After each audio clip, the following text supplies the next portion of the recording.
So good day sa inyo mga idol. Andito tayo sa aking garage, no. May nagtanong kasi sa akin kung paano i-adjust daw yung TFT panel natin, yung mga oras, yung mga settings. So ipakita ko sa inyo ngayon mga idols.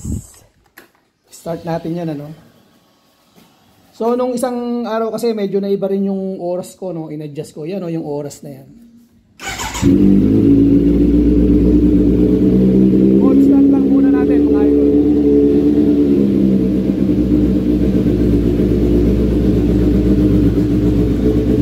Constant lang tayo.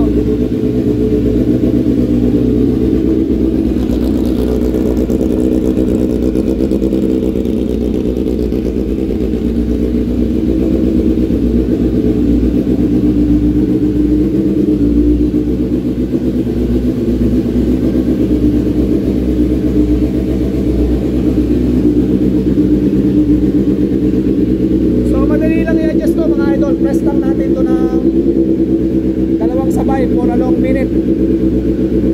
Yan, lalabas na yung kanyang display panel. Andyan yung vehicle settings, display, date and clock, service, bluetooth, tapos yung unit. So ito lang para bumaba siya. Yan, o, kita nyo bumababa. So i-click nyo lang yung dito sa right side para i-click nyo yung oras. Yan, lalabas na yung mga ganyan. So na-adjust ko na kasi ng tama ito ngayon, no? Kaya okay na ako.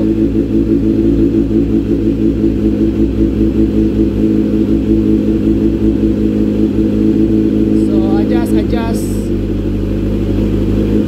Okay na yan, okay na. So balik tayo doon sa may 4 PM, okay na yan. Okay na yan, okay na natin. So para bumalik doon sa dating ano niya, no, yung kanyang display, long press uli natin ng medyo matagal. Yan, no.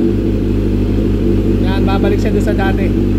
So ganun lang kadali mga idol ang pag-adjust ng settings ng control panel, ano. So sana makatulong sa mga idols natin dyan. Thanks.